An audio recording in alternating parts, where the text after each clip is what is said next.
Amici, ben ritrovati a un nuovo appuntamento di Centro Anch'io. C'è il signor Gabriele. Gabriele. Che Gabriele? Che? Come sai questa cosa, Gabriele? Gabriele Ulancel, che ti aspetta al Tommy Michel. Ah, lo dice lui. Bravo, quindi vuol dire che è preparato sul dialetto. Allora, proviamo a leggere questo proverbio, dai. La fonna le senza om. No, non è che la fonno le senza om. La fonna senza om l'è un angel, ma l'om senza fonna l'è un asen. Beh, lei, Gabriele, non è proprio un asino, perché insomma, una donna c'è, no? Quindi, che significa questo? La fonno senza om l'è un angel, ma l'om senza fonno l'è un asen. La donna senza l'uomo è un angelo, ma l'uomo senza la donna lei è un asino. Lei? Cos'è Angelo Asino? Conducente jeep a pelo, che sarebbe Che lo dica lei?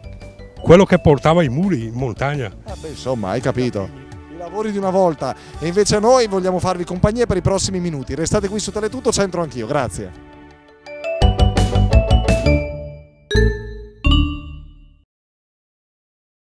Centro Anch'io,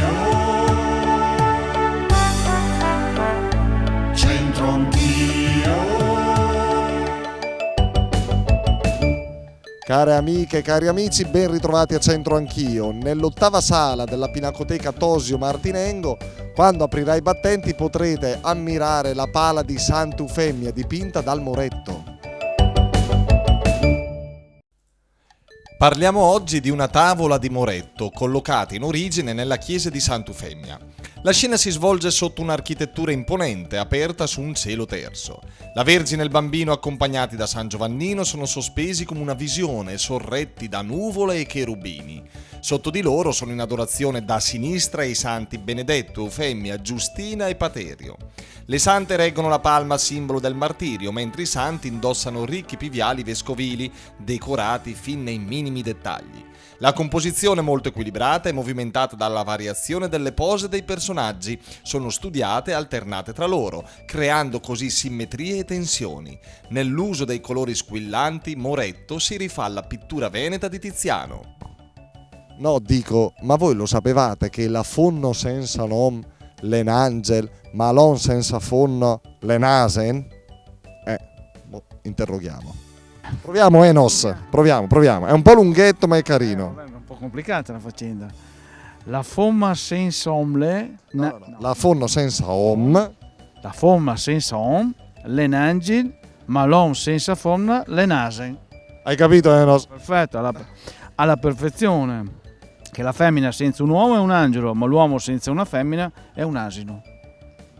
Sì, benissimo. Tu sei celibe o sei angelo o sei asino? Insomma, ci siamo capiti. Sono angelo. Si vede l'aureola anche. Si vede, direi proprio di sì, direi.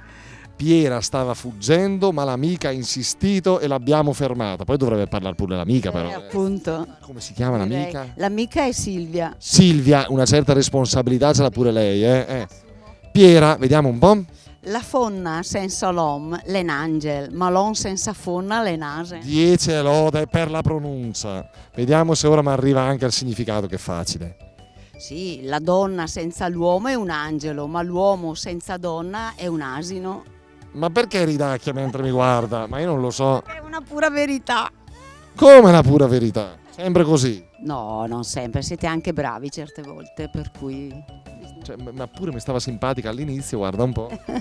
Gli amici fetenti e disgraziati e infami ti hanno sbattuto davanti alle telecamere e loro sono fuggiti. Nessun problema. Alla faccia degli amici. Stefano ti chiami? Matteo. Ma perché Matteo? Che poco fa era Stefano. Matteo, allora, come te la cavi col dialetto? Bene. Bello, sei di Brescia tu? Pota sì. Pota, vai. Qua, prova a leggere. La forma senso è un angel, ma non senza forma una sense. Marco, una vecchia ma centratissima conoscenza di Centro Anch'io, già intervistato qualche edizione fa, la prima o l'anno scorso, insomma. Marco, che timido, tu sei ormai una star televisiva. No, non voglio diventare una star. Vieni qua Marco, non fuggire. Dai che il detto di oggi non è difficile, prova a leggere qui, dai, qui sopra. La forma senza nome è un angelo, ma non senza la forma, senza una forma le nase. L'hai letta benissimo. E che significato diamo? Che la donna senza senza un uomo è una cosa angelica, è una cosa una beatitudine. Se la cava, Sì, la donna si sa arrangiare da sola, lo diceva anche mia mamma. E l'uomo senza una fonna? Io, le nase. Dai, allora spieghiamo anche questo: la fonno senza l'om l'è un angel, ma l'om senza fonno l'è nasen. La donna senza un uomo è un angelo, ma un uomo che non è accompagnato da una donna è un asino. Quindi, amici celibi all'ascolto, insomma, datevi da fare. Grazie, alla prossima.